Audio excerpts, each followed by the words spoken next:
एक भी नहीं चल रहा है? अच्छा, मैं करवा देता हूँ उसे, मैं करा देता हूँ। बस एक क्वेश्चन स्टार्ट करते हैं, पहला वाला। तो देखो, कोऑर्डिनेट सिस्टम की ना हम सभी को बेसिक इंफॉर्मेशन होती है, चाहे आप सीबीएसई में चाहे आईसीएसई में। आईसीएसई में हालांकि ज्यादा कुछ पढ़ा दिया जाता है, बट सीबीएसई बोर्ड में इतना तो है आपको कि डिस्टेंस फॉर्मूला आपको पता है, और आपको क्या पता है, कोऑर्डिनेट्स के बारे में पता है कि कहाँ पर वो प्लॉट हो। तो जैसे पहले क्वेश्चन से मैं स्टार्ट करूंगा, और फर्स्ट क्वेश्चन में हम लोग देखेंगे क्या लिखा हुआ है। तो देखो, फर्स्ट क्वेश्चन में आपके सामने क्या लिखा हुआ है, बताओ। Find the coordinates on x-axis such that it lies at a distance p from 3,5। तो इसको जरा देखना एक बार करके। ये ऑप्शंस नहीं है, ये ध्यान रखना, ये ऑप्शंस नहीं है, ये केसेस हैं कि अगर p लेस देन 5 है, p इक्वल टू 5 है, p ग्रेटर देन 5 है, देन सभी केसेस में हमें बात करनी है। तो बताओ जरा क्या होगा। पहला question, find the coordinates on x axis. X axis के ऊपर आपको कोऑर्डिनेट बताना है such that it lies at a distance p from 3,5 if p is less than 5। तो बताओ जरा, पहला वाला, कितने ऐसे पॉइंट्स हैं जो x एक्सिस के ऊपर होंगे और 3,5 डिस्टेंस पर होंगे। दो, तीन, चार, पांच।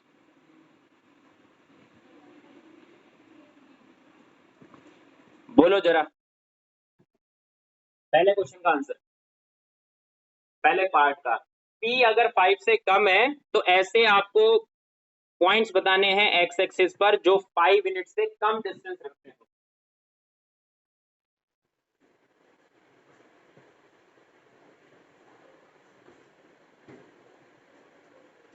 बोलो, कुछ भी बोलते जो लग रहा है। 3 पॉइंट्स आएंगे एक्स एक्सिस के ऊपर, कौन कौन से वो 3 पॉइंट हो गए।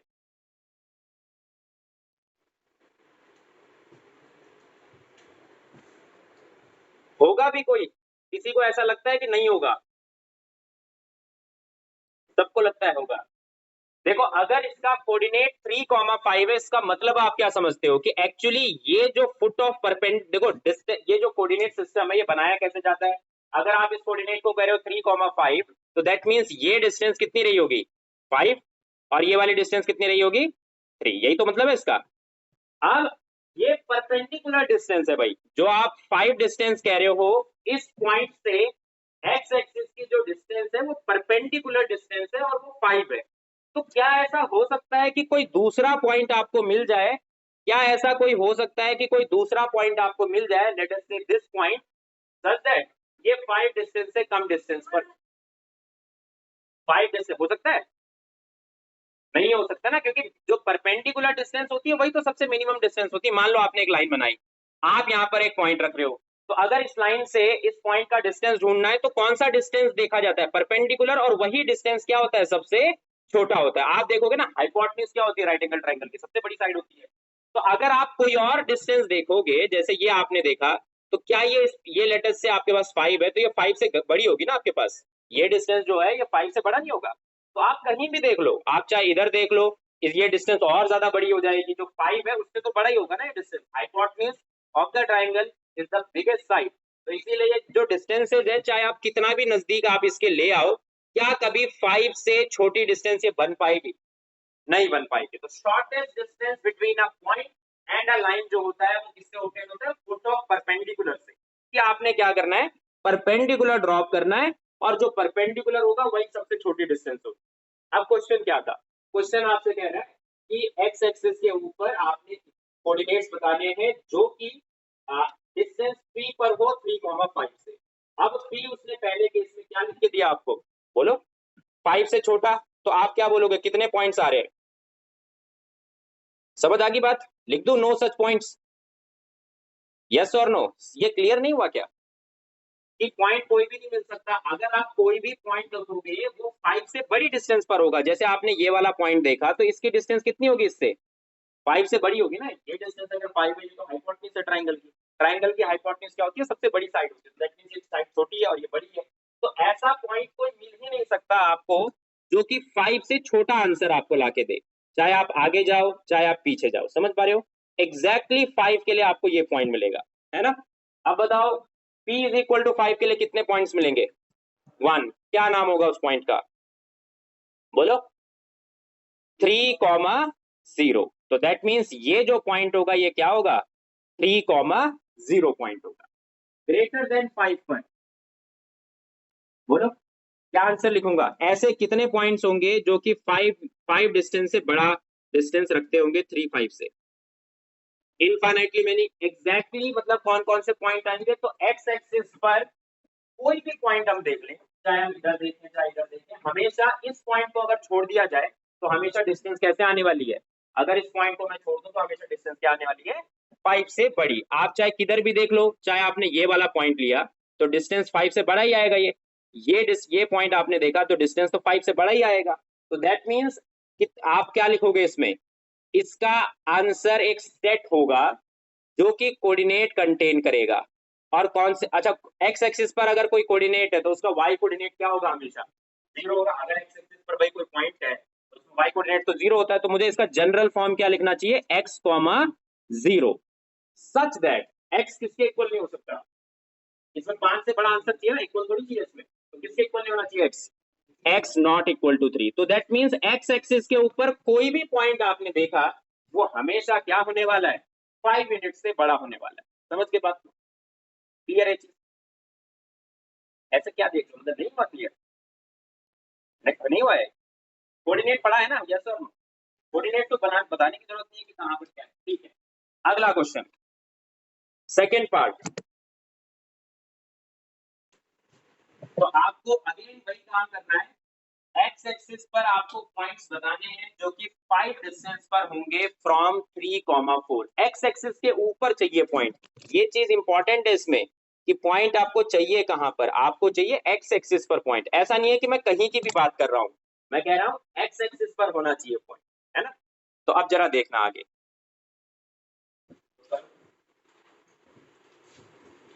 चला वो इसी चला चल रहा है, चलिए।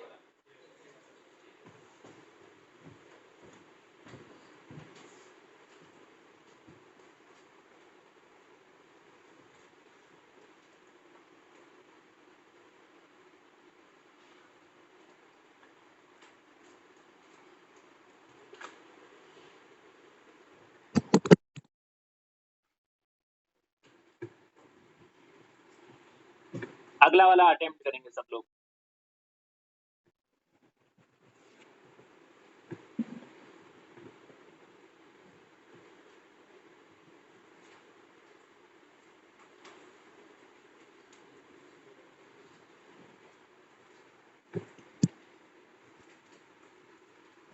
बताओ क्या आंसर लगता है आपको होगा? 2,0 एंड और इसके अलावा किसी और को 0,0। तो चेक करते हैं। देखो अगर आपके पास पॉइंट 3,4 है तो लेट अस से ये 1 2 3 4, तो ये 3,4 है ना? हाँ, आप बताओ कितने पॉइंट आ रहे हैं? Exact number of points 2 point आ रहे हैं। कौन कौन सा? 0,0 एंड 7, या 6। तो चेक करते हैं फिर। तो देखो हमें इस बार क्या चाहिए? इस बार वो कह रहा है कि एक्स एक्सिस के ऊपर आप पॉइंट बताओ सच दैट वो 5 यूनिट की डिस्टेंस पर हो। तो 5 यूनिट की डिस्टेंस पर हमें एक्स एक्सिस के ऊपर कोई पॉइंट चाहिए।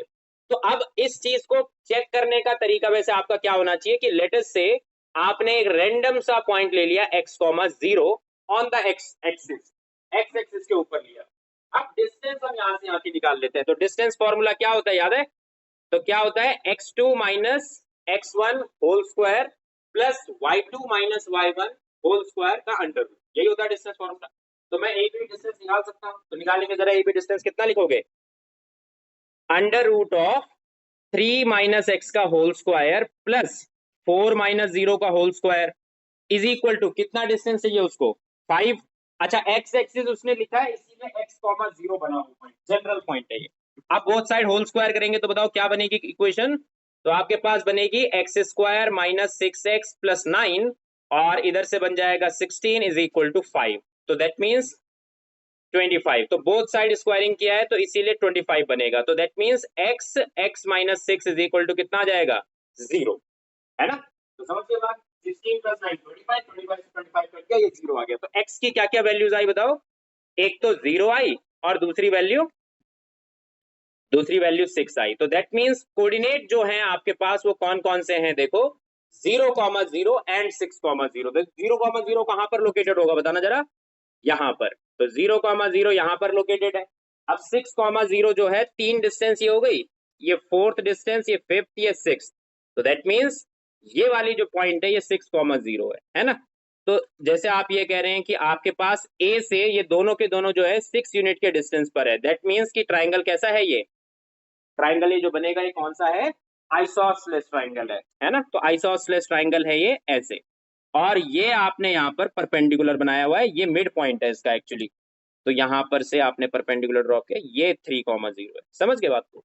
डन, क्लियर है चीज? डायरेक्टली डिस्टेंस फार्मूला, ठीक है। तो करें आगे। तो दो आंसर्स आए, 0,0 एंड 6,0। ठीक है। तो अब देखते हैं, बेसिक है ये, बेसिक जो आप पढ़ के आए हो उसी के ऊपर बेस्ड क्वेश्चन है डायरेक्टली। मैं क्वेश्चन थ्योरी में लिखाऊंगा तो उससे बढ़िया क्या है, क्वेश्चन कर लो, उसी से थ्योरी रिवाइज करेगी। आप अगले पर आते हैं।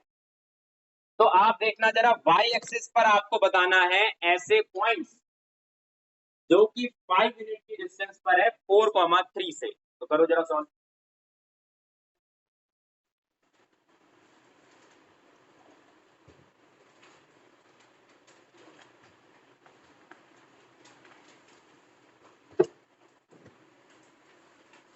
तो ये चैप्टर वैसा नहीं है जैसा पीएनसी था, उसमें दिमाग ज्यादा लगता है। यहाँ पर जो है दिमाग नहीं लगेगा। अगर आपको चीजें याद है थोड़ी सी तो बहुत जल्दी जल्दी चीजें हो जाएंगी सॉल्व।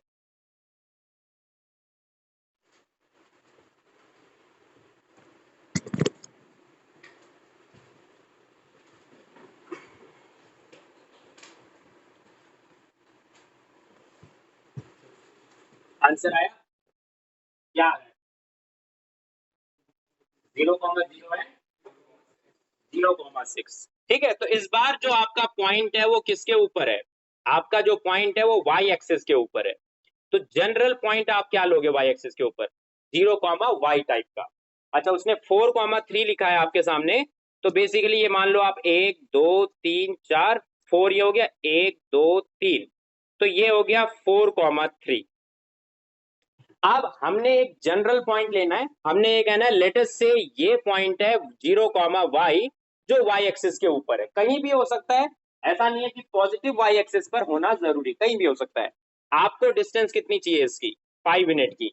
तो देन आप क्या लिखेंगे? Distance formula basic. तो आप क्या लिखोगे?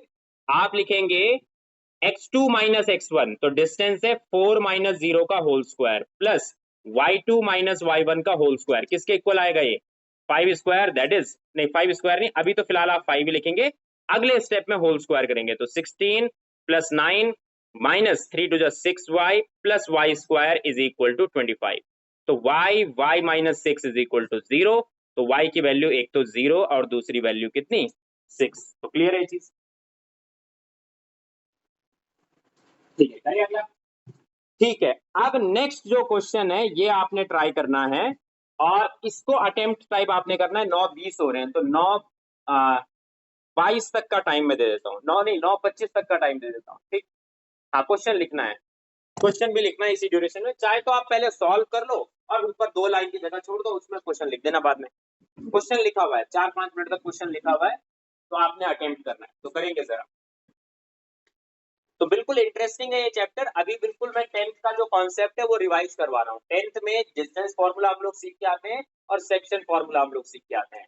तो वो डिस्टेंस फॉर्मूला का जो टॉपिक है आज का, यही लेक्चर का टॉपिक है कि डिस्टेंस फॉर्मूला आपको थोड़ा सा ध्यान हो जाए और आपको प्रैक्टिस हो जाए उसके ऊपर क्वेश्चन।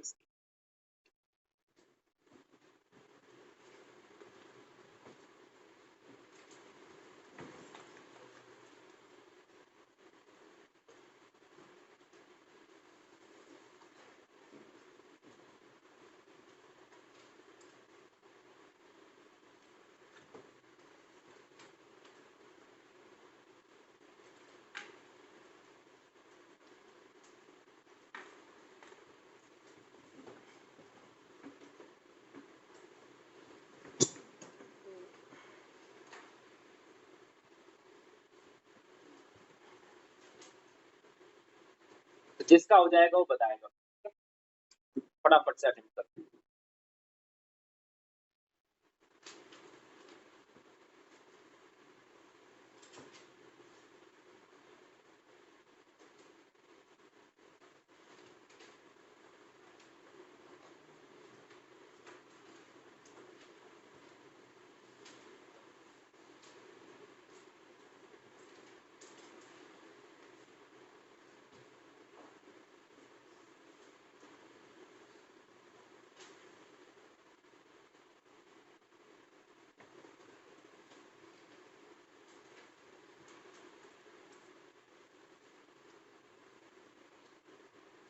आ गया?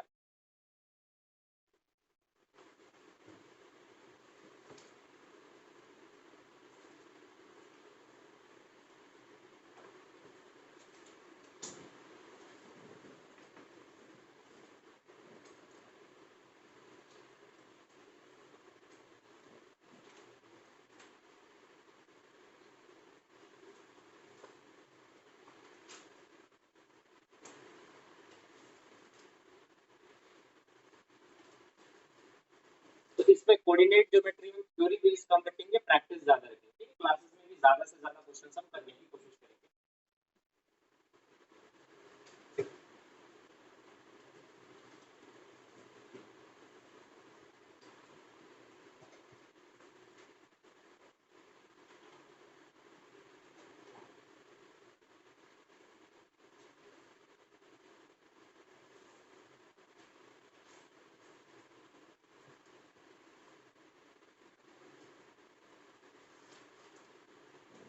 बताओ क्या आंसर आ रहा है, कितनी वैल्यूज आ रही है?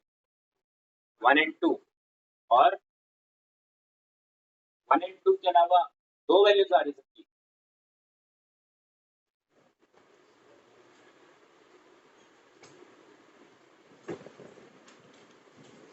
ठीक है, तो टाइम भी ऑलमोस्ट हो गया है, तो करते हैं अटेम्प्ट अब। तो करें फिर। तो देखेंगे जरा आप एक बार बोर्ड पर, आपके पास इस बार सिचुएशन ऐसी है कि आपको एक राइट एंगल ट्राइंगल उसने दिया है। देखो उसने ये लिखा है आपके सामने, उसने ये कहा है कि लेट ए एच कॉमा के, एक पॉइंट दे रखा है, B and C be the vertices of a right angle triangle with A C as its hypotenuse. तो दैट मींस अगर उसने कहा है कि ए सी हाइपोटेन्यूज है, तो ए सी हाइपोटेन्यूज होने का मतलब ये है कि आपके पास बी जो है वो क्या है, 90 डिग्री है। बी एंगल जो है वो 90 डिग्री का एंगल है। तो बी पॉइंट उसने कहां पर दे रखा है, 1,1 पर। तो लेट अस से ये 1,1 है। अब आप बताओ 2,1 कहां पर होगा? तो आपके सामने 2,1 उसने सी पॉइंट को कहा है आपके, है ना। तो ये बी पॉइंट है आपके सामने, थोड़ा सा और बिगर मैं साइज में इसको बना लेता हूँ। चलो ठीक है, ऐसी ठीक है। आपके पास ये बी पॉइंट है 1,1। अब 2,1 का मतलब है ये वाला पॉइंट, है ना। तो यार ऐसा अच्छा नहीं लग रहा है, ऐसा करते हैं थोड़ा सा बिगर साइज के डायमेंशन वो बना लेते हैं। तो आपके सामने लेटेस्ट से ये 1 है, ये 2 है, ये 3 है, और ये 1 है। तो लेटेस्ट से ये 1,1 है, तो 2,1 यहां पर आ जाएगा आपके पास, ठीक है। ये आपके पास आ जाएगा 2,1, और ये पॉइंट जो है, ये पॉइंट है आपके पास 1,1। अब आप मुझे बताओ, ये जो लाइन है, ये जो मैंने बनाई है, ये नाम तो इसका क्या है, बी, एंड आपके पास है ये सी पॉइंट। अब ए पॉइंट कैसा है, एक ऐसा पॉइंट है जो इस लाइन से 90 डिग्री पर है। अब क्योंकि ये जो है पैरेलल है, आप देखो नोटिस करो, ये लाइन किसके पैरेलल है बताओ, ये किसके पैरेलल है। तो अगर 90 डिग्री का हमें लाइन बनाना है तो वो कैसे जाएगा यहां से, बोलो, वर्टिकली अपवर्ड। 90 डिग्री की लाइन दो तरीके से बन सकती है। जैसे 90 डिग्री बनाना है इस लाइन के, तो आपके पास दो केसेस है, या तो वर्टिकली अपवर्ड जाएगा या फिर क्या आएगा, वर्टिकली डाउनवर्ड। दो केसेस हो सकते हैं। तो हमने कहा ये लाइन जो है इस लाइन के 90 डिग्री है, और इवन एक्स एक्सिस के भी 90 डिग्री है, क्योंकि दोनों लाइन पैरेलल है। कैसे पता चल रहा है आपको पैरेलल है, कैसे पता चल रहा है ये चीज की, ये वाली व्हाइट कलर वाली लाइन इसके पैरेलल है, कैसे पता चल रहा है, डायग्राम से है, वाई कोऑर्डिनेट से।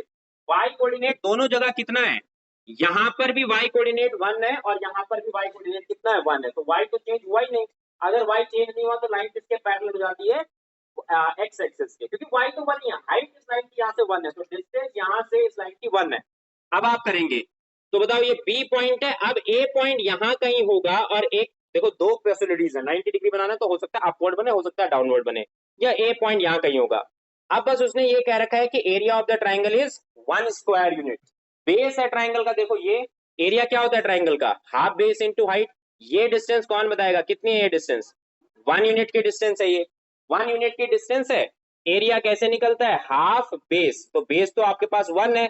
अब हाइट की हम बात करेंगे, तो हाइट जो है दैट डिपेंड्स कि यहाँ पर पॉइंट क्या है। तो पहली बात मुझे कौन बताएगा कि x क्या होगा उसमें, जो a पॉइंट है आपके पास, a पॉइंट लेटर से ये है, तो h क्या होगा इसमें, x कोऑर्डिनेट 1, क्योंकि आप खुद ही सोचो, आपने यहां से परपेंडिकुलरली अप आप गए हो, अगर आप परपेंडिकुलरली अप आप गए हो तो इस लाइन पर x कोऑर्डिनेट तो कहीं चेंज ही नहीं हुआ ना।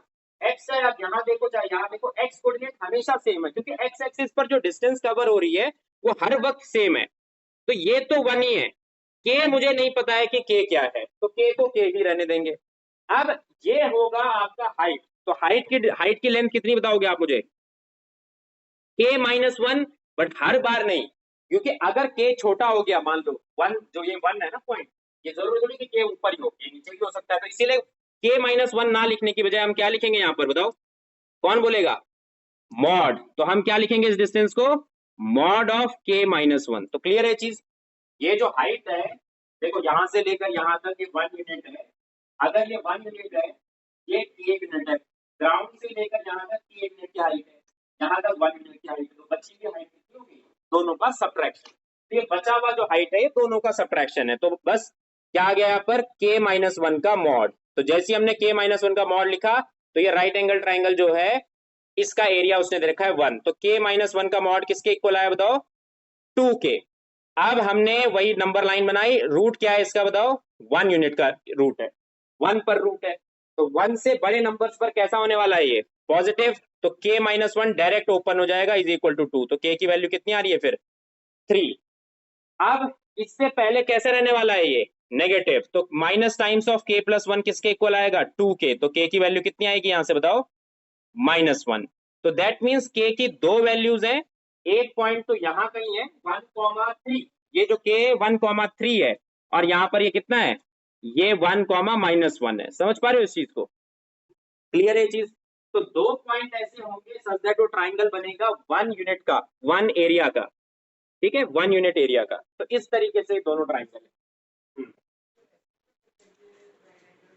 Excuse me, sir. हाँ, क्या कह रहे हो, सी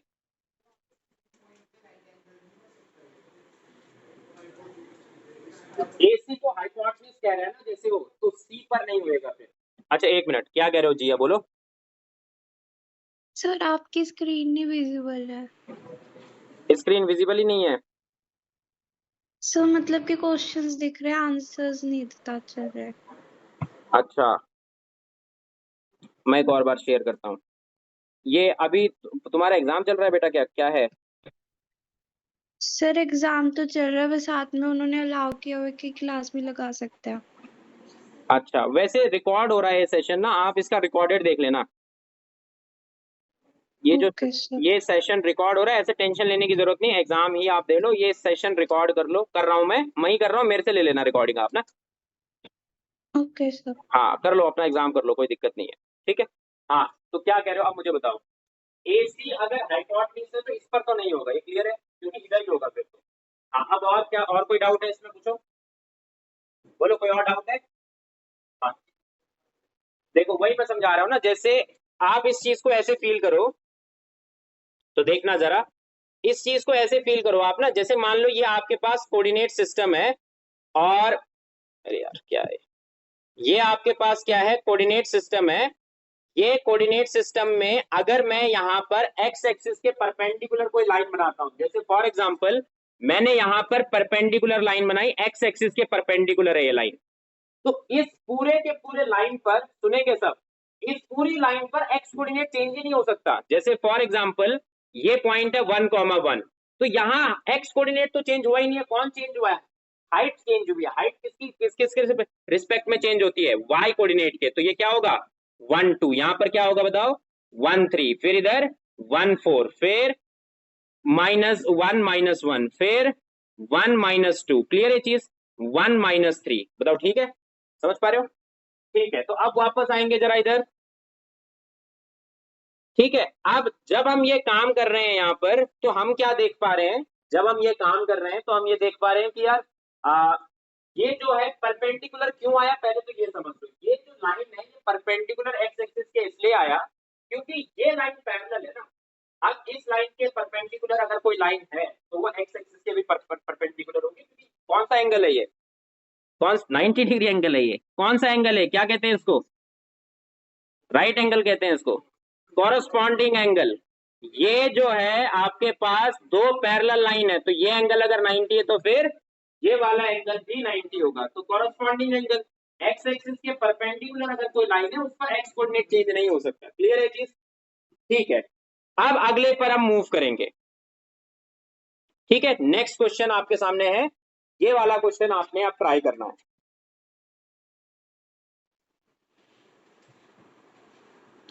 तो देखो क्या लिखा हुआ है, a particle starts from origin and moves in the following pattern: 1 unit right, then 1 unit up, 1/2 unit left, 1/2 unit down, by 4 unit down। ठीक है, तो करना है इसको, अटेम्प्ट करेंगे। टाइम दूंगा प्रॉपर, 9:33 हो रहा है, 9:38 तक का टाइम है आपके पास और क्वेश्चन को सॉल्व करना है।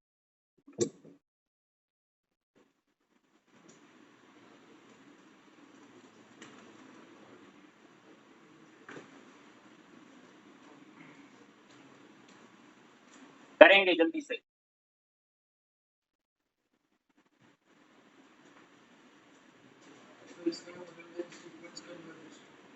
सीक्वेंस मतलब जैसे जैसे आप इसी प्रोसेस में आगे चलते जाओगे तो कभी ना कभी, जैसे जब आप इंफिनिटी की तरफ अप्रोच करोगे तो वो जो नंबर है, जो कोऑर्डिनेट है, वो किस नंबर की तरफ अप्रोच कर रहा होगा, बस ये पूछा जा रहा है। मतलब रुक नहीं रही है सीक्वेंस, इनफाइनाइट सीक्वेंस है, इसी प्रोसेस को आपने कंटिन्यू करते चलना है और इनफाइनाइट सीक्वेंस है।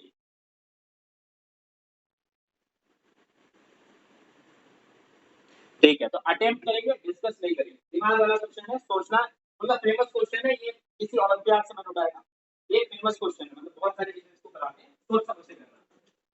ठीक है, अच्छा, अब पहले एक चीज और है, आपका मतलब अगर आपको क्लियर नहीं है तो ये परपेंडिकुलर की बात कर रहा है कि जैसे आपने क्या किया, a particle starts from origin and moves in the following pattern. तो 1 यूनिट राइट का मतलब समझ रहे हो, राइट का मतलब है पॉजिटिव एक्स एक्सिस पर, राइट हैंड साइड में जाना है आपने, पॉजिटिव एक्स एक्सिस पर। अप का मतलब है 90 डिग्री बनाकर 1 यूनिट अप जाना। फिर लेफ्ट का मतलब ये नहीं है कि किधर भी लेफ्ट मुड़ जाओ, लेफ्ट का मतलब है 90 डिग्री बनाकर, जहां पर आप जैसे आप गए तो 90 डिग्री, जैसे इसको थोड़ा सा मैं समझा देता हूँ। तो क्या रहा है सिचुएशन, एक बार मैं आपके लिए क्लियर कर रहा हूं तो जरा समझना। लेटस से ये आपके पास ओरिजिन है, आपने ओरिजिन से स्टार्ट किया, लेटस से आप 1 यूनिट जो है आप अप गए, लेटस से ये 1 यूनिट है। ठीक है, 1 यूनिट आप पहले राइट आए, देन 1 यूनिट अप गए। अप जाने का मतलब क्या है कि आप यहां पर जो है 1 यूनिट यहां पर पहुंच गए, तो ये अपवर्ड आप गए फिर, है ना। तो पहले आपने क्या किया, इधर आए आप राइट में 1 यूनिट, देन आप अप गए। अब उसके बाद लेफ्ट में आना है, तो लेफ्ट में कितने यूनिट आ रहा है, वो हाफ। तो एग्जैक्टली हाफ आप लेफ्ट में आए ऐसे, फिर वो हाफ डाउन जा रहा है, डाउन का मतलब है यहां से आप डाउनवर्ड हाफ यूनिट आ गए ऐसे।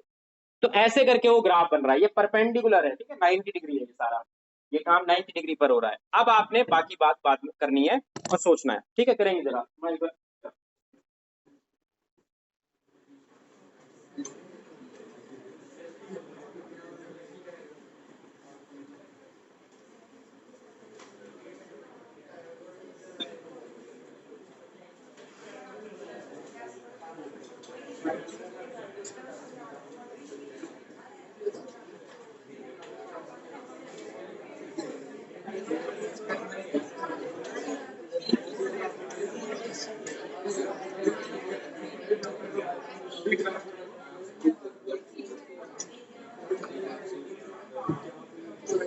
बोलो नहीं, क्या कर रहे हो, अटेम्प्ट करने को दिया है मैंने, अटेम्प्ट करेंगे सब लोग।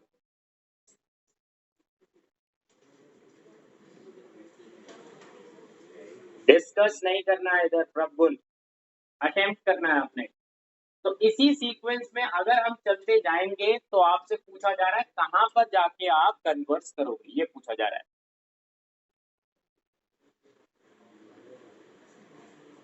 सोचेंगे सब,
बोलो नहीं, 38 तो हो चुका है, ठीक है। तो करें, किसी का हुआ है क्या आ रहा है? तो करते हैं आप अटेम्प्ट। देखो हो क्या रहा है कि आपके सामने क्या लिखा हुआ है कि आपने स्टार्ट किया ओरिजिन से, पहले आप राइट में आए, तो राइट में 1 यूनिट आपने ट्रेवल किया, तो बेसिकली आपका जो कोऑर्डिनेट हुआ वो 1,0 हुआ। देन आप 1 यूनिट अप गए, तो जैसे ही आप अपवर्ड गए तो आपके पास कोऑर्डिनेट कितना हो गया 1,1। फिर उसके बाद आप लेफ्ट में आए, तो इस बार जो कोऑर्डिनेट है ना वो हाफ कम हो रहा है। देखो लेफ्ट में आने से क्या होगा, जितनी डिस्टेंस आपने एक्स एक्सिस पर चली है, अब आप पीछे की तरफ जा रहे हो, तो दैट मींस वो रिड्यूस होगी डिस्टेंस जितनी आपने एक्स एक्सिस पर चली है। तो इसका जो कोऑर्डिनेट होगा वो आप क्या लिखेंगे 1 माइनस 1/2। एक्स कोऑर्डिनेट ऐसा हो जाएगा 1 माइनस 1/2 आएगा, मतलब आंसर। वाई कोऑर्डिनेट चेंज होगा क्या? नहीं होगा, वाई कोऑर्डिनेट तो 1 ही रहेगा। क्यों? क्योंकि आपने हाइट थोड़ी चेंज की है। आप यहाँ पर 1 यूनिट पर हो, तो आप अभी भी देखो 1 यूनिट पर हो, तो जैसे ही आप नीचे आए तो अब अगेन अब क्या चेंज होगा, एक्स कोऑर्डिनेट तो चेंज नहीं होगा भाई, क्या चेंज होगा वाई कोऑर्डिनेट। तो 1 माइनस 1/2 कॉमा 1 माइनस 1/2 पर आप पहुंच जाएंगे। अब आप इसके बाद क्या होगा, अब आप राइट को जाएंगे, लेकिन इस बार जो है डिस्टेंस जितनी आपने ट्रेवल करनी है वो कितनी है, इस बार आपको 1/4 करना है। तो पहले जैसे आपने हाफ हाफ कर लिया, अब आप उसका भी आधा कर रहे हो, उसका भी आधा करोगे, तो दैट मींस ये वाला जो पॉइंट है, तो देखेंगे स्टार्ट हमने कहां से किया 0 0 से किया, फिर हम 1 0 पर पहुंचे, फिर हम 1 1 पर पहुंचे, उसके बाद हम जो है इसके बाद अब हम क्या कर रहे हैं 1 माइनस 1/2 कॉमा 1। अगली बार क्या हो रहा है 1 माइनस 1/2 कॉमा, हाइट भी कम कर दी ना आपने, अब हाइट भी कम कर दी, इसलिए यहां पर पहुंचे। अब आप फिर से एक्स कोऑर्डिनेट को इंक्रीज करने की बात कर रहे हो, तो आप इंक्रीज कर रहे हो, दैट मींस इस बार कोऑर्डिनेट जो है वो क्या बनेगा 1 माइनस 1/2 तो एक्चुअल था। अब आप कितना डिस्टेंस चले हो 1/4, तो अगर आप 1/4 चले हो तो दैट मींस एक्स कोऑर्डिनेट क्या हो जाएगा चेंज, और एक्स कोऑर्डिनेट चेंज होगा, वाई कोऑर्डिनेट तो सेम ही रहने वाला है, उसमें कोई दिक्कत नहीं है, वो सेम ही रहेगा।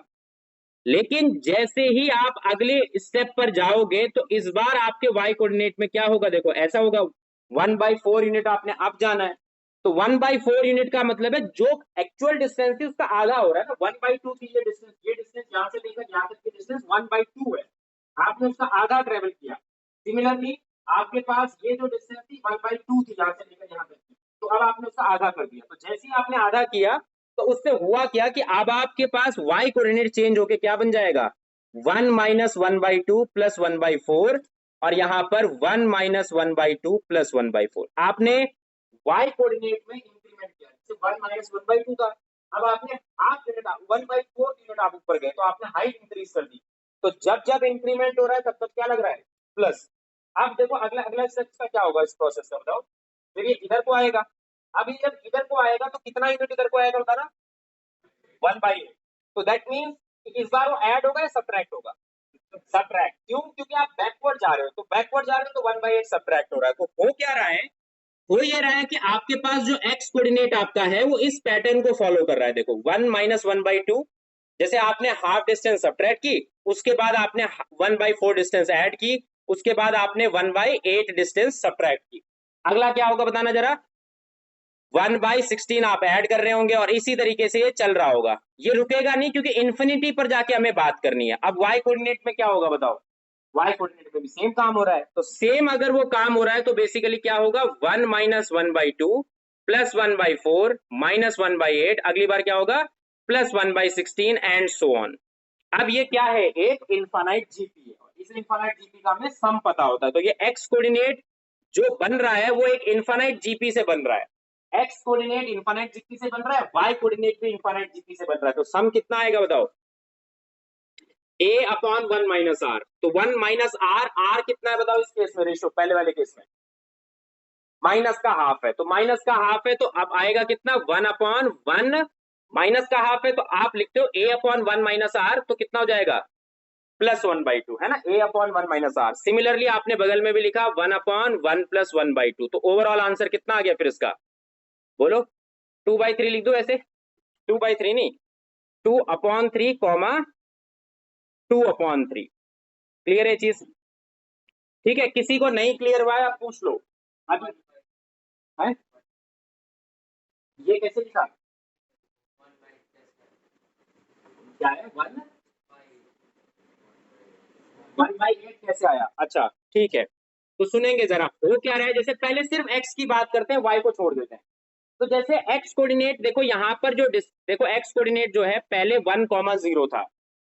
अब यहां से जैसे आप पहले राइट आए तो 1,0 था, जब आपने हाइट को इंक्रीज किया तो उस समय x कोऑर्डिनेट चेंज नहीं होगा, क्योंकि x कोऑर्डिनेट परपेंडिकुलर लाइन है, तो दैट मींस x कोऑर्डिनेट यही सेम रहेगा, y कोऑर्डिनेट 0+1 हो गया, है ना।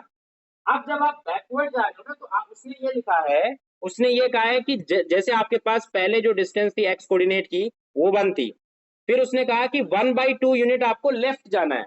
अगर वो कह रहा है 1/2 यूनिट मुझे लेफ्ट जाना है, मतलब यहाँ से मैं 1/2 यूनिट पीछे आया, तो जैसे ही मैं पीछे आया तो एक्चुअल जो डिस्टेंस मैं ट्रेवल कर चुका था x कोऑर्डिनेट पर, अब वो 1/2 कम करना पड़ेगा उसमें से, क्लियर है। अब इसके बाद क्या हो रहा है, इसके बाद आप यहां से ध्यान से देखना जरा, यहां पर आप पहुंच गए, अब आप नीचे की तरफ आए, तो नीचे आने से क्या होगा, हाइट आपने रिड्यूस कर दी, हाइट रिड्यूस करोगे तो that means y coordinate change होगा, तो पहले 1 था तो अब कितना हो जाएगा 1 - 1/2। अब अगली बार आपने क्या किया, आपने कहा कि अब 1/4 जो है वो यूनिट आपको राइट जाना है। अगर 1/4 यूनिट मुझे राइट जाना है तो मैं यहाँ से इधर आऊंगा, तो इधर आऊंगा तो जो एक्चुअल डिस्टेंस मेरी थी अब वो उसमें क्या होगा, ऐड होगा ना कुछ, कितना ऐड होगा, 1/4 ऐड होगा, समझ गए। अब जब इसके बाद ये बैकवर्ड आ रहा होगा तो उस समय फिर से क्या होगा, जैसे 1/4 ऐड कर लिया, समझ आ गई बात। अब यहाँ पहुंचे गए कहीं ना कहीं से, जैसे आप फिर से पीछे आओगे तो अब ये डिस्टेंस आगे आगे चल रही है ना, देखो 1 था, फिर 1/2 हुआ, फिर 1/4, तो अगली बार क्या रहा होगा, आधा उसका, 1/4 का हाफ कितना होता है, 1/4/2, 1/4/2 कितना होगा 1/8। तो जब आप यहाँ से इधर आओगे तो 1/8 आपको सब्ट्रैक्ट करना पड़ेगा, फिर आप नीचे आओगे, फिर जैसे आप इधर आओगे तो 1/16 आपको ऐड करना पड़ेगा, फिर आप ऊपर जाओगे, फिर आप इधर, फिर इधर, फिर इधर, ऐसे करके चलता रहेगा, समझ गए, क्लियर है चीज, डन, ठीक है। अब अगला ये जो है, अब बस बेसिक कोऑर्डिनेट सिस्टम जो आप पढ़ के आओ ये इससे रिवाइज हो गया, और ज्यादा इसमें पढ़ने की जरूरत नहीं है, ठीक है। अब आगे हम लोग बढ़ते हैं, अब हेडिंग डालेंगे पोलर फॉर्म, ये तो लिख लिया ना सबने, ठीक है। अब हम लोग हेडिंग डालेंगे पोलर फॉर्म, ये आपकी हेडिंग रहेगी पोलर फॉर्म, तो करें फिर अब डिस्कस, ठीक है। तो अब जरा समझना, पोलर फॉर्म एक नया रिप्रेजेंटेशन है, हो सकता है फिजिक्स में आपने थोड़ा बहुत इसको पढ़ा हो।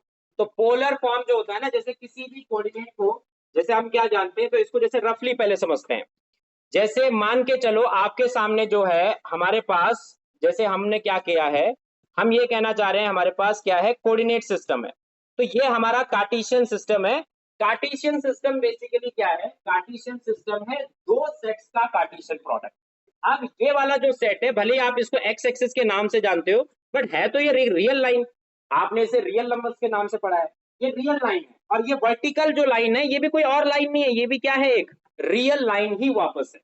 तो जब आप यहाँ पर कार्टेशियन सिस्टम फॉर्म करते हो तो एक्चुअली वो सेट्स का ऑपरेशन है, वो सेट थ्योरेटिक ऑपरेशन है, जिसमें आपने क्या किया रहता है, दो सेट्स का कार्टेशियन प्रोडक्ट किया रहता है, और आप इसमें कोऑर्डिनेट्स को ऑर्डर्ड पेयर के रूप में लिखते हो, आप कहते हो x, y such that x belongs to r as well as y belongs to r, ठीक है।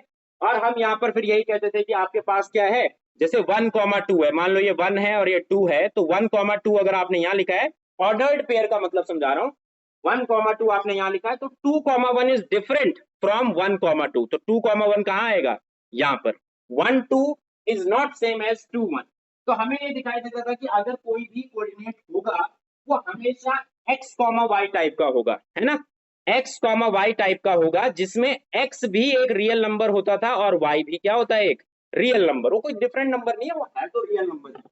तो पॉइंट क्या है, जो आपने पहला सिस्टम पढ़ा, उस सिस्टम में हमने क्या सीखा है, इसको हमने नाम दिया है, तो ये रहा, इसको मैंने नाम दिया था कार्टेशियन कोऑर्डिनेट्स। तो कार्टेशियन कोऑर्डिनेट्स में दोनों कोऑर्डिनेट x एंड y दोनों रियल नंबर्स होते हैं, और ये क्या है, जो उसकी ये x क्या रिप्रेजेंट करता है कि x एक्सिस पर कितने डिस्टेंस ट्रेवल की, और y क्या रिप्रेजेंट करता है कि y एक्सिस पर कितने डिस्टेंस ट्रेवल की, तो समझ आ गई बात।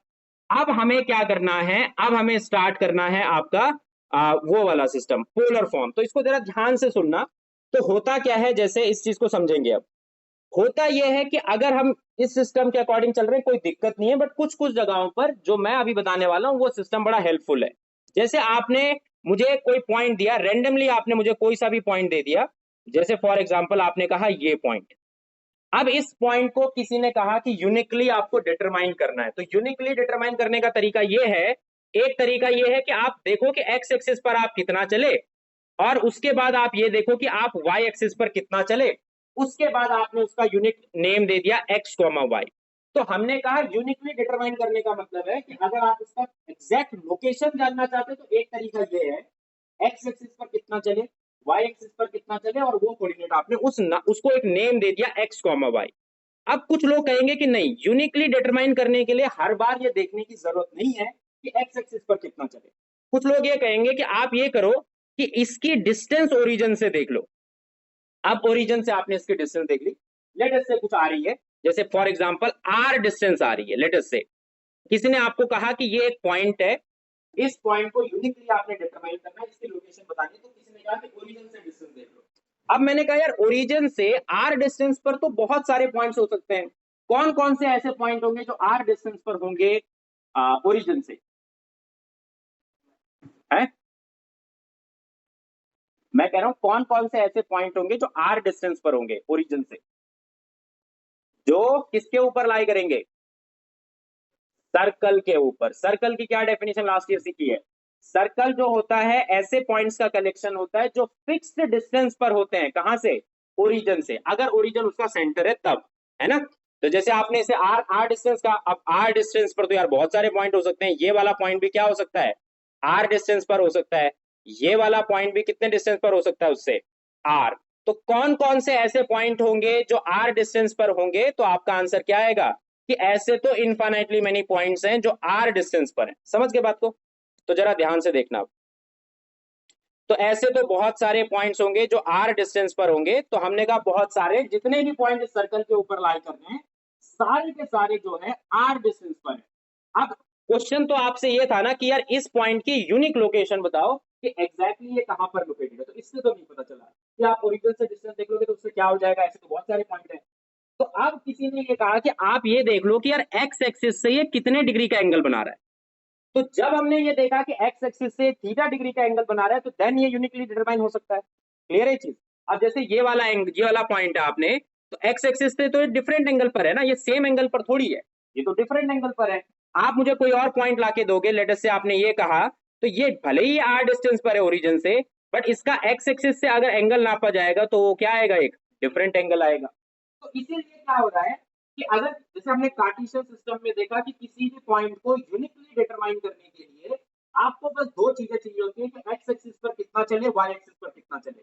लेकिन यहाँ पर जो है आपसे ये कहा जा रहा है कि आप एक्स एक्सिस पर कितना चले वो भूल जाओ, आप बस ओरिजिन से डिस्टेंस देख लो, ओरिजिन से वो कितने डिस्टेंस पर है, और सेकंड चीज आप ये देख लो कि वो एक्स एक्सिस से, जो पॉजिटिव एक्स एक्सिस है, उससे कितने डिग्री का एंगल बना रहा है। क्लियर है चीज? तो उससे भी यूनिकली डिटरमाइन हो जाएगा। तो अब यहीं से हमने पोलर सिस्टम को स्टार्ट करना है। तो हमने क्या कहना है भाई यहां से, अब हमने ये कहना है कि आपके सामने जो पोलर फॉर्म है वो है क्या, एक यूनिक नया रिप्रेजेंटेशन है हर एक लोकेशन का। जितने भी लोकेशन कार्टेशियन प्रोडक्ट के, कार्टेशियन प्लेन के ऊपर जितनी भी लोकेशन है, सबको एक यूनिक नेम दे सकते हैं और डिफरेंट नेम दे सकते हैं, जो हमने सीखा अभी तक। तो जैसे फॉर एग्जांपल आपने ये कहा इस पॉइंट का एक यूनिक नेम दो, तो हमने कहा कि चलो ठीक है यूनिक देना है, तो आप क्या करो, इसके अराउंड एक सर्कल कंसीडर करो। जैसे ही आप इसके अराउंड एक सर्कल कंसीडर करोगे तो आपको ये पता चल जाएगा कि ये ओरिजिन से इस रेडियस की डिस्टेंस पर है, और एंगल जो ये एक्स एक्सिस के साथ बना रहा है in the anti clockwise direction, in the anti clockwise direction angle जो बना रहा है वो है लेट अस से थीटा। अब आपने क्या कहना है कि इस पॉइंट को मैं कह रहा हूं आर कॉमा थीटा, तो ये इसका नया लोकेशन मैंने दे दिया, एक नया नाम दे दिया कि आर कॉमा थीटा है। What is r? तो आर ये है कि आपके पास एक्स एक्सिस से डिस्टेंस कितनी है, सॉरी ओरिजिन से डिस्टेंस कितनी है। अब डिस्टेंस फ्रॉम ओरिजिन, तो अब हम क्या करने की कोशिश करते हैं कि चलो ठीक है, आपने कह दिया कि यार ये यूनिक वे है डिटरमाइन करने का, क्या हम इस सिस्टम को उस सिस्टम में कन्वर्ट कर सकते हैं जो हमने आज से पहले पढ़ा था? तो इसका आंसर है यस, बड़ी आसानी से। तो सबसे पहले आर की बात करते हैं। तो आर बताओ जरा मुझे, कैसे आप कन्वर्ट करोगे उस सिस्टम में? तो जैसे लेट अस से उस सिस्टम में जो ये पॉइंट है इसको हमने नाम दिया हुआ था x comma y, let us से जो ओरिजिनल सिस्टम था उसमें इसका नाम x, y था, नए सिस्टम में इसका नाम r थीटा। तो r की वैल्यू क्या है? बोलो, हम कन्वर्जन चाहते हैं पोलर फॉर्म से कार्टेशियन फॉर्म में या फिर कार्टेशियन फॉर्म से polar form, conversion. Root of x square plus y square, r यही तो होगा। जैसे डिस्टेंस फॉर्मूला लगा लो, या फिर इसको कह दो ये डिस्टेंस कितनी है भाई, वाई डिस्टेंस है ना, ये डिस्टेंस कितनी है वाई, अच्छा ये डिस्टेंस कितनी है एक्स। तो दैट मींस ये तो पाइथागोरस है, पाइथागोरस से आपने आर की वैल्यू निकाल दी, तो आर कितना होता है हमेशा under root of x square plus y square. तो जैसे आपको किसी ने कहा, जैसे अगला ही क्वेश्चन मैंने यहाँ पर लिखा है कि ये एक पॉइंट है जो कि किसमें है, कार्टेशियन फॉर्म में है। कार्टेशियन फॉर्म से अगर कोई आपसे कह रहा है पोलर फॉर्म में कन्वर्ट करो, तो आपको किसकी जरूरत है, आर की। तो आर तो बड़ी आसानी से निकाला जा सकता है। फिर आपको एंगल की जरूरत है, तो एंगल हम कैसे निकालेंगे, यूजिंग ट्रिग्नोमेट्री। तो आपने क्या कहा कि यार अगर हमें एंगल निकालना है, तो एंगल निकालने का काम उतना आसान तो नहीं कहूंगा मैं, क्योंकि थोड़ा थोड़ा वेरी करेगा ये, बट एंगल निकालने का काम आप कैसे कहोगे, आप ऐसा कहोगे कि यार ये जो डिस्टेंस है, ये आपके पास लाइन है, ये एंगल बन रहा है थीटा। तो मैंने ये देखा यार अगर ये डिस्टेंस y है, ये x है, तो आप टेन थीटा नहीं लिख सकते यहाँ पर कि टेन थीटा जो है वो कितना है y अपॉन x है। अब अगर मैंने इसे लिख दिया कि tan theta y upon x है, तो हर बार मैं क्या कर सकता हूँ, y अपॉन x को निकालकर एक ऐसा एंगल बता सकता हूँ जो कि इसको रिप्रेजेंट कर रहा होगा। तो जैसे फॉर एग्जांपल, अब जैसे इसमें प्रॉब्लम कहाँ आती है वो समझना, इस चीज को मैं भी डीपली नहीं जा रहा हूँ, बस मैंने समझा दिया। अब एंगल निकालने का काम थोड़ा मुश्किल है, मुश्किल क्यों है, जैसे ऐसे समझना। अब मान लो आपने ये पॉइंट लिया इधर, और आपने यहां पर काम करना स्टार्ट किया, आपने कहा कि ये हमारे पास वो है। अब इस बार जो एंगल बनेगा ना एक्स एक्सिस के साथ, वो कौन सा बनेगा, वो एक्चुअली ये बनेगा। एंगल जो एक्स एक्सिस के साथ बनेगा वो तो ये बनेगा। अब लेट अस से ये एंगल फाई है। अब आप राइट एंगल ट्राइंगल के ऊपर जब काम करने लगोगे, तो यार आप किस एंगल को निकाल सकते हो, आप यार जो 10th क्लास के ट्रिग्नोमेट्री है या इवन 11th क्लास की भी ट्रिग्नोमेट्री है, उससे हम ट्राइंगल के अंदर जब काम कर रहे होंगे, तो हम ये वाला एंगल निकाल पाएंगे ना, हम ये निकाल पाएंगे, हम वो तो नहीं निकाल पाएंगे। जो एक्चुअल एंगल है, एक्चुअल एंगल फाई है, जो कि ये वाला है, ये आपके पास एक्चुअल एंगल है। एक मिनट, ये तो ये एक्चुअल है, बट आप यूजिंग ट्रिग्नोमेट्री कौन सा निकाल रहे होंगे, आप यूजिंग ट्रिग्नोमेट्री ये वाला निकाल रहे होंगे। तो बेस्ट इस सिचुएशन में क्या होता है कि आप क्या कर लो, आप यहाँ पर मॉड लगा दो। मॉड क्यों मैं लगा रहा हूँ पहले तो वो समझ लो। एक्चुअली मॉड इसलिए लगाया जा रहा है क्योंकि एक्स और वाई हमेशा पॉजिटिव है ऐसा जरूरी नहीं है। तो अगर एक्स और वाई हमेशा पॉजिटिव नहीं आ रहे हैं, तो इसीलिए मॉड लगा दिया। अगर आप निकालना चाहते हो कि आपने एक्चुअल एंगल निकालना है, तो तरीका ये हो जाएगा कि फॉर एग्जाम्पल मैंने यहाँ पर एक पॉइंट लिया, जैसे चलो इसको पहले लिख दो, मैं सीधे क्वेश्चन कराता हूँ, देन वो समझाना मेरे लिए ज्यादा आसान होगा। इसको लिख दो बस एज इट इज लिख दो, और इस पे विदाउट मॉड ये लिख दो, एक बार विदाउट मॉड लिख देंगे, एंड देन हम देखेंगे। अच्छा यहाँ पर थीटा के ऊपर लिख देते हैं, थीटा जो है वो क्या है, एंगल मेड बाय पी, इस पॉइंट को नाम दे देते हैं P, angle made by point P from positive x axis, angle made from point P from the positive x axis. ठीक है, एंटी क्लॉकवाइज वे भी लिख देते हैं यहाँ पर, तो फिक्स कर देते हैं कि यार इसी वे में आप ये एंगल आप निकालोगे। तो ये लिख दो एक बार।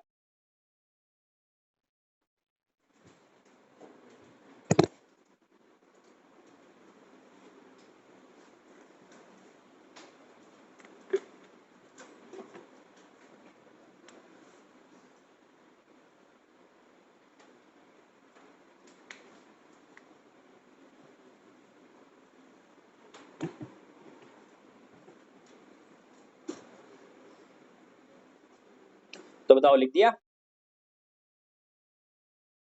ठीक है। ये जो दूसरा वाला येलो वाला ग्राफ है ना, येलो वाला डायग्राम, इसकी जरूरत नहीं है अभी फिलहाल, ठीक है, आप इसका लिख दो, देन वो कंफ्यूजिंग कम लगेगा।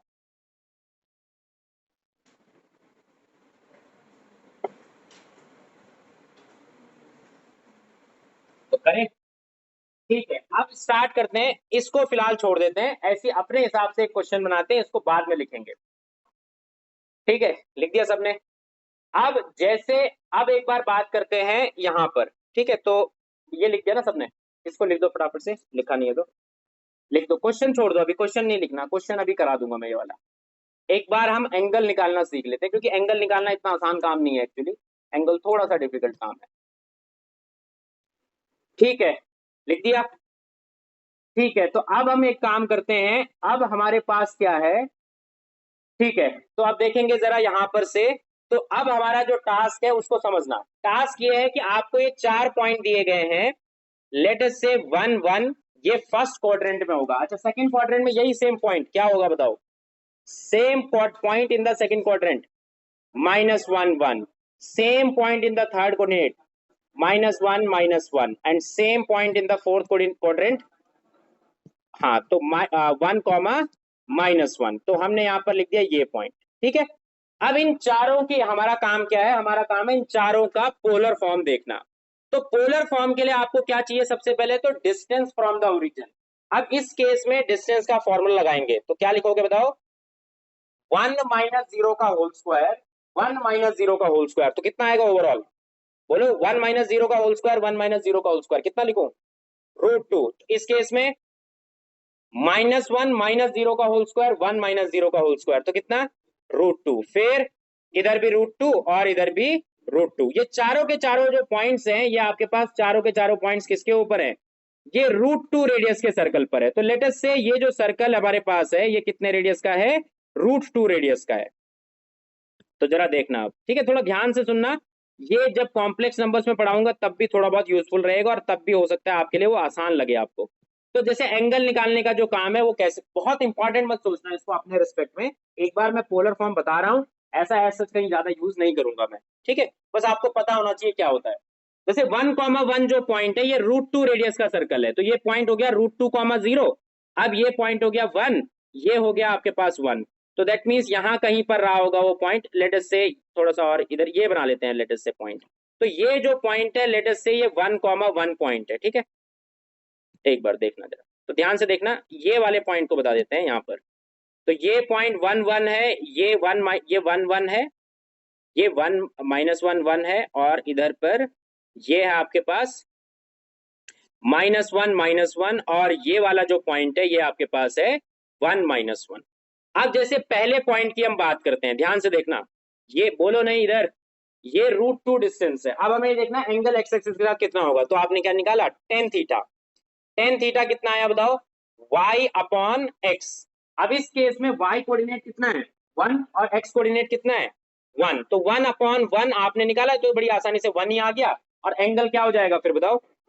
45 डिग्री। तो 45 डिग्री दैट मीन्स एंगल है आपका π/4, इसको लिख देते हैं। तो दैट मीन्स आपका जो ए पॉइंट है in polar form, A point in polar form is √2, π/4। इसमें ज्यादा दिक्कत नहीं है। सेकेंड क्वाड्रेंट में आएंगे देन थोड़ी सी दिक्कत होगी, क्योंकि इस बार जो है आप जब y के अपॉन में x रखोगे, तो y के अपॉन में x रखने से आंसर कितना आएगा? -1, है ना? y के अपॉन में x, y कोऑर्डिनेट कितना होगा? 1, 1/-1 कितना होगा? -1। अब -1 तो tan थीटा बहुत जगह होता है, आप चाहे सेकंड क्वाड्रेंट ले लो चाहे फोर्थ क्वाड्रेंट ले लो, दोनों जगह -1 है। तो आपको देखना ये होता है कि यार आपका ये जो पॉइंट है कौन से क्वाड्रेंट का है। तो आपने कहना है यार ये पॉइंट जो है ये तो सेकंड क्वाड्रेंट का है। अगर सेकंड क्वाड्रेंट का ये एंगल है, तो सेकंड क्वाड्रेंट में π/4 जैसा एंगल, π/4 जैसा एंगल ये वाला है, यहां से यहां तक का, है ना? तो π/4 जैसा एंगल निकालने का तरीका क्या है? आपको ये पता है कि यार ये तो 45 डिग्री है फॉर श्योर, है ना? ये तो 45 डिग्री होगा। अब ये बैक साइड वाला एंगल आप कैसे निकालेंगे? Pi minus π/4। तो पाई माइनस π/4 करने से आंसर आ जाएगा, तो आपका आंसर कितना आ जाएगा? 3π/4। तो ये एंगल निकल आया। अब अगले वाले पर हम बात करेंगे, तो आपके पास tan थीटा की वैल्यू कितनी आएगी यहां से? -1/-1। तो -1/-1 का आंसर कितना आया? 1। अब एंगल भले ही 1 है, बट इसका मतलब नहीं कि π/4 आप लिख दोगे आप एंगल, क्योंकि पॉइंट क्या है देखो आप, वो जो पॉइंट है वो तो थर्ड क्वाड्रेंट में है। अगर वो थर्ड क्वाड्रेंट में, तो थर्ड क्वाड्रेंट में π/4 जैसा एंगल, तो आपने क्या कहना है? ये आपको यहां से लेकर एंटी क्लॉकवाइज वे में आपको ये वाला एंगल कैलकुलेट करना है। तो आपने ये कहना है कि यहां तक का जो है ये तो मुझे पहले से पता है, यहां तक का कितना होगा? पाई। यहां तक का होगा पाई, ये यहां तक का पाई है, यहां से लेकर यहां तक पाई है, ये वाला कितना होगा एंगल फिर? π/4। तो ये एंगल होगा π/4 इधर का, तो कितना लिखोगे आप एंगल फिर? Pi plus π/4। अब अगले पर आते हैं, लास्ट 1, -1 है। तो आप अगर इस एंगल को लिख रहे हो एंटी क्लॉकवाइज वे में from the positive x axis, तो आपका आंसर भले ही -1 है, बट आपको एंगल यहां तक का निकालना है। तो आप इस चीज को कैसे कर लो, 2 पाई में से π/4 माइनस कर लो, है ना। सेम ही चीज तो है, देखो आपको भले ही ये एंगल निकालना है यहां से लेकर यहां तक का, आपको भले ही ये एंगल निकालना है यहां से लेकर यहां तक का, बट आप क्या कर लो यार, 2 पाई में से π/4 माइनस कर दोगे तो आ ही जाएगा वो वाला एंगल सेम। तो दैट मीन्स हमने क्या करना है, 2 पाई माइनस π/4 करना है। तो 2 पाई, अच्छा ये देखना कैसे है कि कौन से क्वाड्रेंट में, यहां से इससे देखोगे कि क्वाड्रेंट कौन सा है और उसके हिसाब से दिमाग लगा के आपको सॉल्व करना है। तो आंसर आप फिर कितना लिख देंगे, 7 π/4। ठीक है, तो ये लिख दो एक बार एज इट इज, देन हम आगे बात करेंगे। तो लिख देंगे फटाफट से,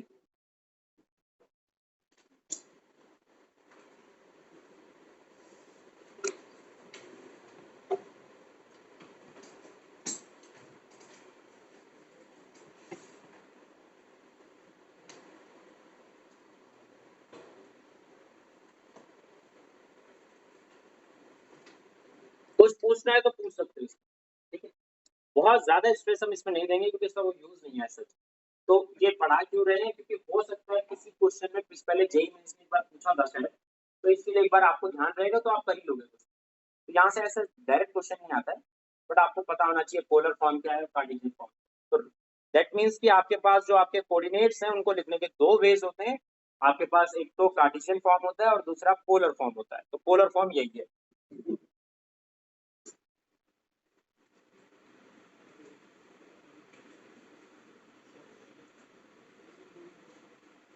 लिख देंगे फटाफट से, बोलेंगे नहीं जल्दी जल्दी से।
करें फिर, हो गया,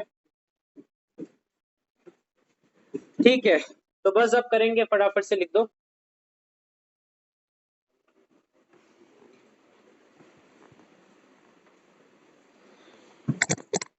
करें,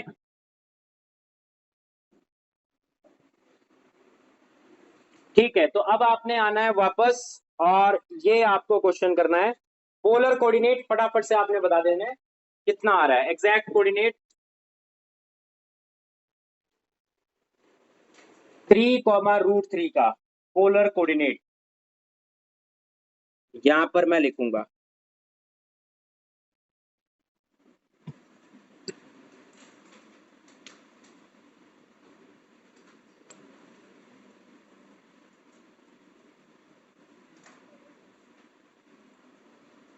कितना आ रहा है, पहले आर बताओ, आर कितना है, √3। 2√3r है और थीटा पाई बाई 6।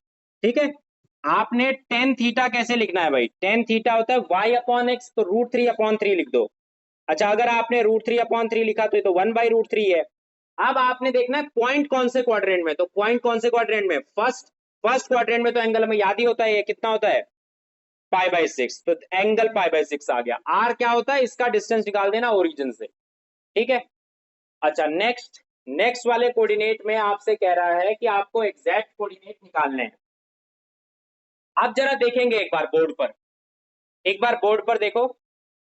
ठीक है, अब जैसे कोई आपसे कहे कि यार आपको कन्वर्जन करना है पोलर से उस पे, अगर जो मैंने अभी तक सिखाया उसमें हमने क्या सीखा, कार्टेशियन से पोलर पर कैसे जाए, पोलर से उस पर आना है तो कैसे हम देखेंगे, तो जरा ध्यान से देखो इधर फिगर। ये मुझे बताओ कि कौन इस डिस्टेंस y को आपने एक्सप्रेस करना है in terms of theta and r, तो बताओ क्या लिखें? r sin theta, very good. तो आप क्या लिख सकते हो? y is equal to r sin theta and x is equal to कितना?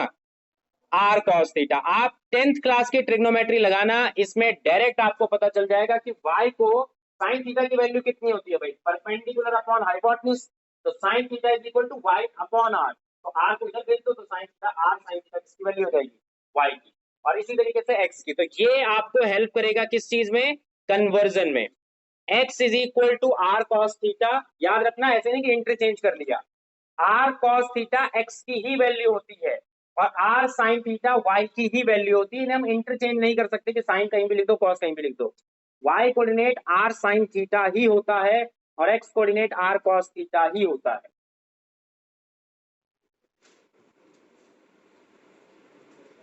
बताओ ठीक है? ठीक है, अब आते हैं वापस। तो अब इस पे बताओ जरा आंसर। इसका वैल्यू कितना? r देखो कितना है? 2, तो 2 cos pi by 2 comma 2 sin pi by 2, तो ओवरऑल आंसर कितना? 0,2। तो दैट मीन्स 2 पाई बाई 2 जो पॉइंट है वो 0,2 है। तो क्लियर है चीज? करें आगे? ठीक है, अब आगे बढ़ रहे हैं और नेक्स्ट क्वेश्चन की तरफ हम मूव करेंगे अब। तो ये वो क्वेश्चन है जो आपको करना है अब। ठीक है, पोलर फॉर्म पर है ये क्वेश्चन और एक बार जरा देखेंगे थोड़ा सा।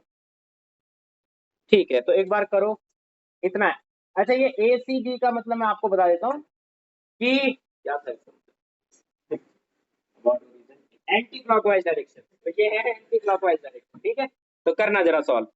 एंटी क्लॉकवाइज डायरेक्शन, ये इसका मतलब है। तो आपने रोटेट करना है एंटी क्लॉकवाइज डायरेक्शन में, तो फटाफट से करके दिखा दो। लिखेंगे भी क्वेश्चन, ठीक है? तो आंसर तो लिखा हुआ है बट आपको बताना है कि वो आंसर आया कैसे। ठीक है, आंसर मैंने ऐसे लिखा कि करेंगे जरा अटेम्प्ट फटाफट से।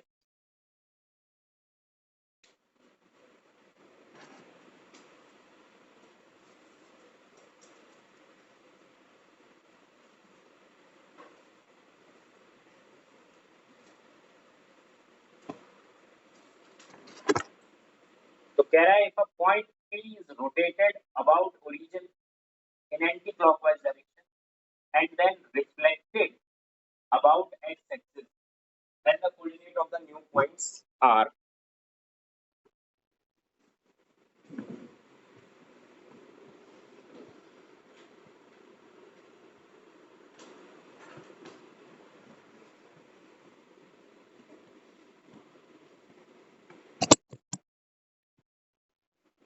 करना फटाफट से, थोड़ा सा टाइम कम है।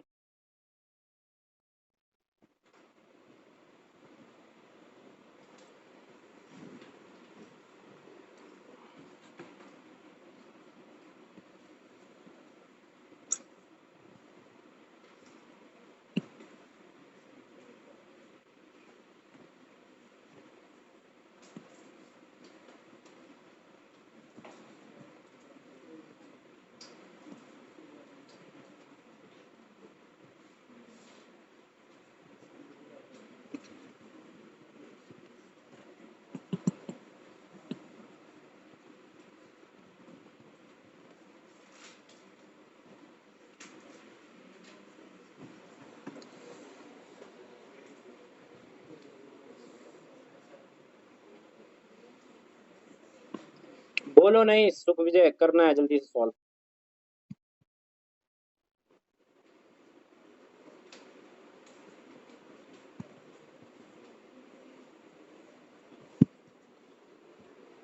ठीक है, तो करें फिर डिस्कस।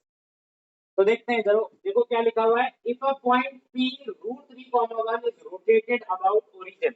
तो अगर रोटेशन कभी भी हो रही है ना, तो क्या उसकी डिस्टेंस फ्रॉम ओरिजिन चेंज होती है? तो distance from origin remain same. जैसे फॉर एग्जांपल ये आपके पास है, ये आपके सामने ऐसा है, जब आप इसको रोटेट करोगे तो आपके पास जो डिस्टेंस उसकी एक्चुअल है वो चेंज नहीं होती। अगर वो लिखा है रोटेट कर रहे हो आप, सिर्फ एंगल आप चेंज कर रहे हो। तो पहले तो मुझे ये बता दो ये किस एंगल पर होगा, कितने? अच्छा इसका पहले डिस्टेंस फ्रॉम ओरिजिन बताओ जरा। √3 का स्क्वायर इज 3 + 1, तो 2 डिस्टेंस है। तो आप ऐसा कर लो, 2 रेडियस का सर्कल बना दो। हमने इसके अबाउट 2 रेडियस का सर्कल बना दिया ऐसे।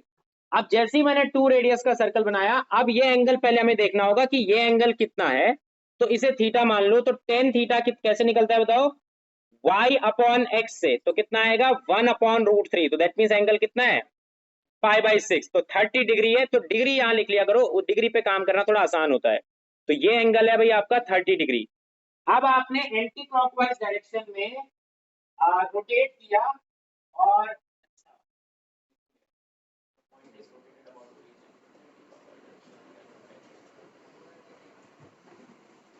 एक मिनट, तो -1/2, और जब मैंने रोटेट, इसमें कुछ मिसिंग है इंफॉर्मेशन ना, कितने डिग्री रोटेट किया है। Let us take 45 degree is rotated about origin, is rotated 45 degree के हिसाब से एक बार आंसर निकाल लेते हैं। लेट अस टेक 45 डिग्री, हो सकता है मैच ना करे आंसर क्योंकि एंगल पता नहीं क्या था। तो कह रहा है if a point is rotated 45 degree about origin, तो 45 डिग्री अबाउट ओरिजिन मतलब जो, ऐसा नहीं कि हम बिगिनिंग पर ले आए उसको, जितना डिग्री उसके पास था 30 डिग्री का एंगल वो तो रहेगा।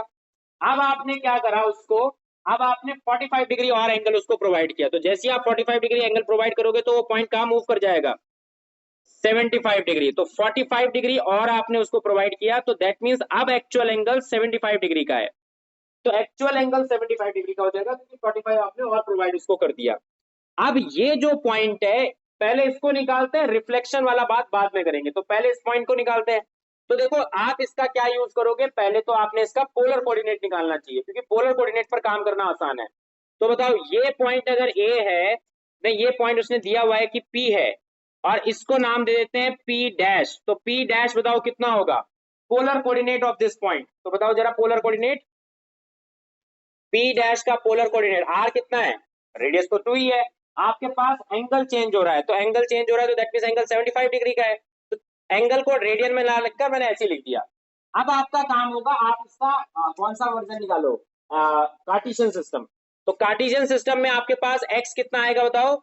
r cos थीटा, तो r cos 75, तो r कितना है बताओ? 2.cos 75, और y बताओ कितना आएगा? 2.sin 75। तो निकालना जरा इसकी एग्जैक्ट वैल्यू। cos 75 की वैल्यू कैसे निकालते हैं?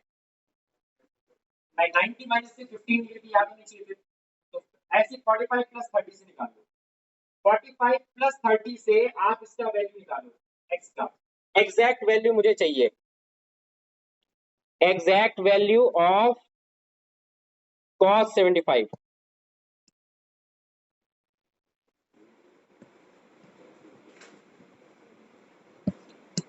तो बताओ कितना होगा? 2 टाइम्स cos 75 है 45 30, तो 1/√2, तो यहाँ आएगा 1/2 शायद, 1/√2 इंटू, नहीं 1/2 नहीं, √3/2√2 cos 75, तो cos 45 1/√2, cos 30 1/√3/2, तो माइनस, और साइन में आएगा, साइन में sin 45 1/√2, sin 30 1/2। तो बताओ ये ठीक लिखा है मैंने, यही वैल्यू आ रही है। तो 2 टाइम्स, तो एक 2 कट कर देते हैं तो बचेगा कितना बताओ? √3 - 1/√2। बताओ क्लियर है ये चीज? तो ये मैंने लिख दिया। अच्छा y कोऑर्डिनेट बताओ जरा इसका कितना आएगा? y कोऑर्डिनेट निकालेंगे फटाफट से। तो साइन 45 प्लस 30 आप सोच के चल लो, तो 45 1/√2, तो √3/2√2 इस बार प्लस आएगा, cos 30 cos 45 1/√2 sin 30, तो 1/2√2। बताओ क्लियर है चीज? तो ओवरऑल आंसर कितना आ जाएगा यहाँ से, √3 + 1/√2। बताओ ठीक है? तो एक्स कोऑर्डिनेट आपको कितना मिल गया, एक्स कोऑर्डिनेट आपको मिल गया √3 - 1/√2 एंड वाई कोऑर्डिनेट आपको मिल गया √3 + 1/√2। बताओ क्लियर है चीज? अब समझना, यहाँ तक तो निकाल लिया होगा सबने, 75 डिग्री की वैल्यू चाहिए, बस वो वैल्यू हमने वहां पर प्लेस कर दी। अब उसने कहा है रिफ्लेक्शन अबाउट एक्स एक्सिस। तो रिफ्लेक्शन कैसे होता है, जैसे आपने इसको क्या सोचना है, अगर आपको रिफ्लेक्ट करना है भाई, तो आपके लिए एक्स एक्सिस आपका क्या है, मिरर है, ठीक है। अब रिफ्लेक्ट करने के लिए हम करते क्या है, जैसे इस पॉइंट पर रिफ्लेक्शन मुझे देखना है, तो मुझे ये देखना होगा कि इसके पर, जैसे रिफ्लेक्शन में होता क्या है, जो ऑब्जेक्ट की डिस्टेंस है ओरिजिन किससे, मिरर से, distance of the object from the mirror वो ये आएगी। डिस्टेंस ऑफ द, डिस्टेंस कैसे देखते हैं, परपेंडिकुलर। तो मिरर आपका ये है, उसने क्या कहा है, आपको रिफ्लेक्ट करना है एक्स एक्सिस के अबाउट, ये है मिरर, ये है पॉइंट। तो distance of the object from the mirror should be same as the distance of its image from the mirror. तो कितनी आएगी डिस्टेंस, ये डिस्टेंस कितनी है, ये वाली डिस्टेंस कितनी है, y कोऑर्डिनेट कितना है बताओ, √3 + 1/√2। क्लियर है चीज? अब हम इसका x कोऑर्डिनेट निकाल देंगे, तो हम यहां पर से क्या करेंगे, तो ये आपके सामने है ऐसे, तो यहां पर आ जाएगा, तो ये पॉइंट, तो ये वो पॉइंट होगा जो कि रिफ्लेक्शन होगा। तो आप खुद ही सोचो, यहां तक का जो डिस्टेंस है वो √3 + 1/√2 है। तो अब क्योंकि बस आपने पॉजिटिव y एक्सिस पर काम किया, अब आप नेगेटिव y एक्सिस पर आ रहे हो, तो नेगेटिव y एक्सिस पर डिस्टेंस तो सेम है, तो दैट मींस क्या चेंज होगा, x कोऑर्डिनेट तो सेम रहेगा, x कोऑर्डिनेट तो √3 - 1/√2 ही है, y कोऑर्डिनेट इस बार चेंज हो जाएगा। तो हाइट भले ही सेम हो, बट हाइट जो है नेगेटिव में है, तो फिर क्या लिखोगे आप यहाँ पर, -√3 - 1/√2। यहाँ शायद मिस्टेक है, √2 लिख देंगे यहाँ पर, बस फिर मैच कर जाएगा आंसर, ठीक है। तो इसको लिख देंगे ऐसे। तो मिरर इमेज कैसे निकाली सुन लो जरा, ये ऑब्जेक्ट था, मिरर इमेज निकालने के लिए हमने ये कहा कि अगर ये मिरर है, तो ऑब्जेक्ट की जो डिस्टेंस होगी मिरर से, परपेंडिकुलर डिस्टेंस, वही इमेज की भी डिस्टेंस होनी चाहिए। तो ये ऑब्जेक्ट है, ये उसकी इमेज है, तो हमने कहा इसकी डिस्टेंस एक्स एक्सिस से जो होगी वही इसकी भी होनी चाहिए इमेज की, तो इसकी थी √3 + 1/√2, तो इसकी इमेज आ गई एक से, बस ये नेगेटिव डायरेक्शन में है इसीलिए माइनस लगा इसके सामने।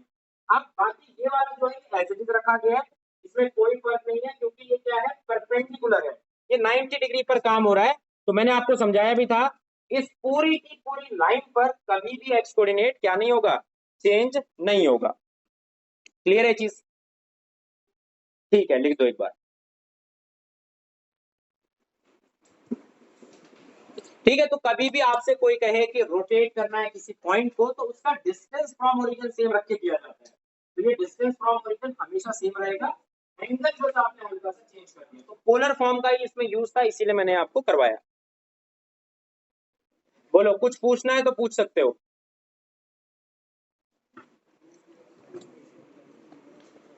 करें आगे फिर? ठीक है, हेडिंग डालेंगे डिस्टेंस फॉर्मूला। तो फॉर्मूले अब लिख लेते हैं, डिस्टेंस फॉर्मूला, क्योंकि काफी सारे क्वेश्चन अब कर चुके हैं।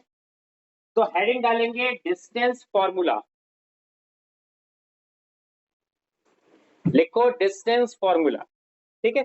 तो लास्ट ईयर हो सकता है टीचर्स ने आपको ना प्रूफ कराया हो, मैं करा देता हूँ, मतलब टाइम के अकॉर्डिंग होता है, देखो काम, किसी टीचर की कोई गलती नहीं होती इसमें, टाइम है तो वो कराएगा, नहीं होगा टाइम तो फिर वो बता देगा कि ये फॉर्मूला, इसी से क्वेश्चन सॉल्व होंगे। करें फिर आगे? ठीक है, तो अब करते हैं आगे। तो यहाँ पर क्या लिखा हुआ है देखो, डिस्टेंस फॉर्मूला आपको क्या करना है, प्रूफ करना है। तो जैसे हमारे पास होता क्या है, हम लोग ये जानते हैं कि यार कोई भी दो पॉइंट हो, अगर एक पॉइंट मैंने लिया है, लेटेस्ट से ये आपके पास x1 y1 पॉइंट है, और आपके सामने एक दूसरा पॉइंट है, लेटेस्ट से ये x2 y2 पॉइंट है, और कोई आपसे कह रहा है इन दोनों के बीच में कितनी डिस्टेंस होगी, ये फाइंड आउट किया जाए। तो हमने कहा कि यार अगर डिस्टेंस फॉर्मूला याद है तो फिर हम कर सकते हैं, जिसको याद नहीं है वो क्या सोच रहा होगा उस टाइम पर कि यार एक बात बताओ कि अगर ये डिस्टेंस हम देखें तो ये कितनी होगी, x1 है ना, अगर उसका कोऑर्डिनेट ही x1 है तो ये डिस्टेंस x1 होगी, और ये वाली डिस्टेंस कितनी होगी, y1। तो हमने दोनों डिस्टेंसेस को प्लॉट कर दिया। अब हमने कहा अगर ये कोऑर्डिनेट x2 है यहाँ पर, तो दैट मींस इसकी x एक्सिस पर अगर आप फुट ऑफ परपेंडिकुलर देखोगे तो आप क्या लिखोगे फिर यहां से लेकर यहां तक की डिस्टेंस? बोलो x2, और यहां से लेकर यहां तक की डिस्टेंस बताओ y2। अब हमें चाहिए ये वाली डिस्टेंस कि ये डिस्टेंस कितनी आएगी। तो मैंने एक काम किया, मैंने यहां पर इस राइट एंगल ट्राइंगल को बनाया, तो जरा ध्यान से देखना, ऐसे और ऐसे करके ये आ रहा है यहां पर, ये पॉइंट एक्चुअली x1 है, ठीक है, और इस तरफ भी हमने देखा एज ही, ठीक है। अच्छा अब मुझे बताओ ये वाली डिस्टेंस कौन बताएगा कितनी है? तो आपने कहना है यहां से लेकर यहां तक की डिस्टेंस y2 थी और ये डिस्टेंस कितनी थी y1। तो अगर ये डिस्टेंस y2 है, ये डिस्टेंस y1 है, तो बीच की बची हुई कितनी y2 माइनस y1, और ये डिस्टेंस कितना होगा यहाँ पर x2 माइनस x1। कैसे? कंप्लीट डिस्टेंस x2, ये वाली डिस्टेंस कितनी x1, तो दैट मींस ये डिस्टेंस कितनी बीच में x2 माइनस x1। अब हमें चाहिए AB डिस्टेंस, तो AB क्या है बताओ इस राइट एंगल ट्राइंगल का? इस राइट एंगल ट्राइंगल का AP जो है वो हाइपोटेन्यूज है। हाइपोटेन्यूज की वैल्यू कैसे निकलती है? Base square plus perpendicular square का अंडर रूट। तो अंडर रूट लगाना पड़ेगा, बेस का स्क्वायर करना पड़ेगा, तो क्या लिखेंगे आप x2 माइनस x1 का होल स्क्वायर, और हाइपोटेन्यूज की जगह y2 माइनस y1 का होल स्क्वायर लिख देंगे। तो लिख दो इसको बस। तो ये क्लियर है चीज कैसे निकाला जा रहा है? ठीक है, तो लिखेंगे फटाफट से।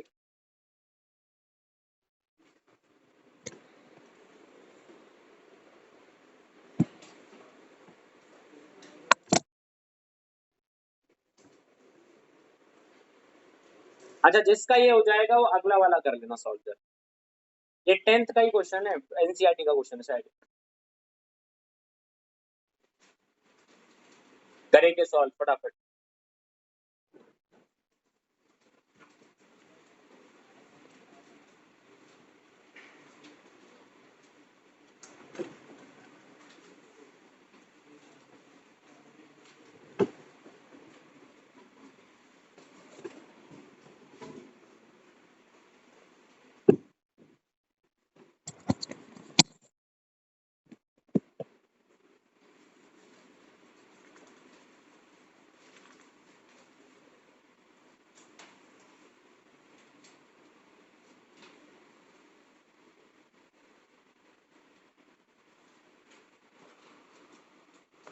ठीक है, तो हो गया।